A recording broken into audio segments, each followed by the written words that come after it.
చెప్పాల్సిన పరిస్థితి వచ్చిన రోజున చెబుదూ గాని అని చెప్పని అంటాడు దశరథ్. అయితే సరే అంటుంది మోనిక.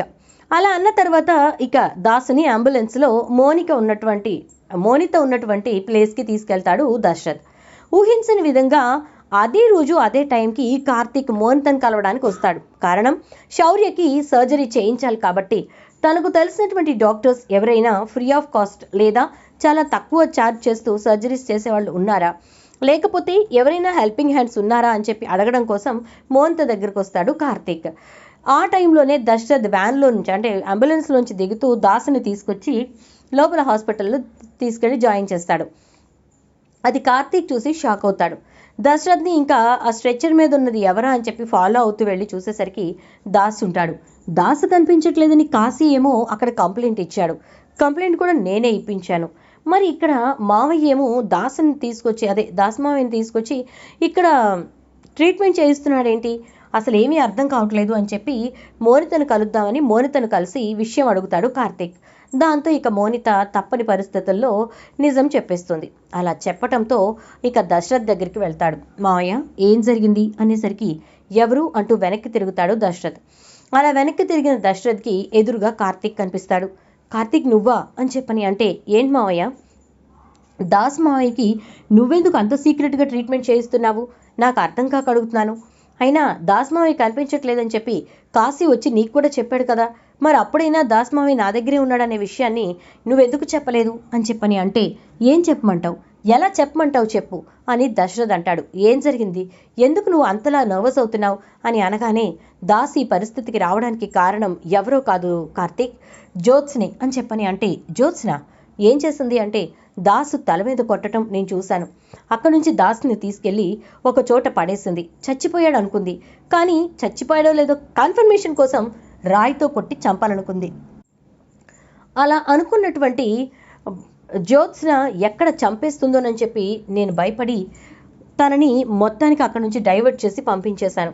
అక్కడి నుంచి దాసుని తీసుకువెళ్ళి నాకు తెలిసిన వాళ్ళ దగ్గర నేను ట్రీట్మెంట్ ఇప్పించాను.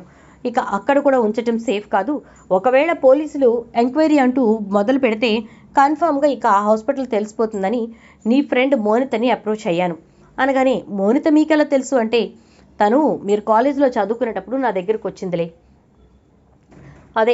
మీరు కాలేజీలో చదువుకునేటప్పుడు తనకి నీ మీద కలిగినటువంటి ప్రేమ గురించి చెప్పడానికి మీరు సెటిల్ అయిపోయిన తర్వాత నా దగ్గరకు వచ్చింది. కాకపోతే మేము అప్పుడు జ్యోత్స్నకి నీకు పెళ్లి చేయాలనుకుంటున్నాం కాబట్టి అదే విషయం చెప్పాం. దాంతో ఇక మోనిత వెళ్ళిపోయింది. కానీ ఇప్పుడు నువ్వు దీపని పెళ్లి చేసుకున్నావని తెలుసుకుని ఇంకా తన పని తాను చూసుకుంటున్నానని చెప్పింది.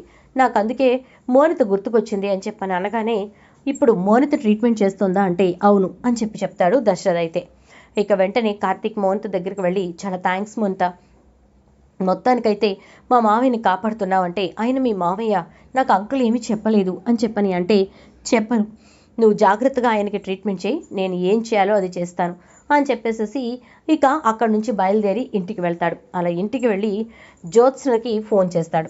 ఏం చేస్తున్నావు జ్యోత్స్న అంటే, ఏంటి బావా నువ్వు నాకు కాల్ చేసావు, it's a surprise to me అనగానే, ఇంకా చాలా సర్ప్రైజ్లు ఉన్నాయి జ్యోత్స్న, ఇప్పుడే ఎక్కడుంది, నీ CEO సీట్ దగ్గర నుంచి జ్యోత్స్న హోటల్స్ వరకు ప్రతి దానికి కూడా ఎసరు పెట్టబోతున్నాను, నీకు చుక్కలు చూపించబోతున్నాను, టార్చర్ స్పెల్లింగ్ నీతోటి నీ రక్తంతో రాయించబోతున్నాను అంటే, ఏంటి బావా భయపెడుతున్నావా అంటుంది జ్యోత్స్న.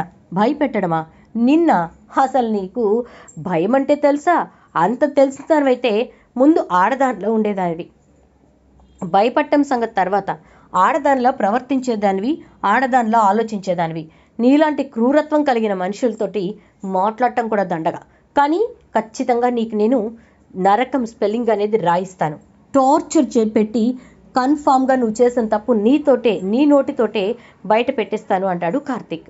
మరి కార్తీక్ ఎలా జ్యోత్స్నను టార్చర్ చేయబోతున్నాడు, జ్యోత్స్న అంతటా జ్యోత్స్నే జరిగిన విషయాన్ని ఎలా బయట పెట్టబోతోంది, ఇదంతా కూడా రాబోయే ఎపిసోడ్స్లో చూద్దాం. వీడియో నచ్చితే లైక్ చేసి వీడియోని అయితే షేర్ చేయండి. అలాగే ఛానల్ని సబ్స్క్రైబ్ చేసుకుని పక్కనే ఉన్న బెల్ ఐకాన్లో ఆల్ ట్యాప్ చేయండి.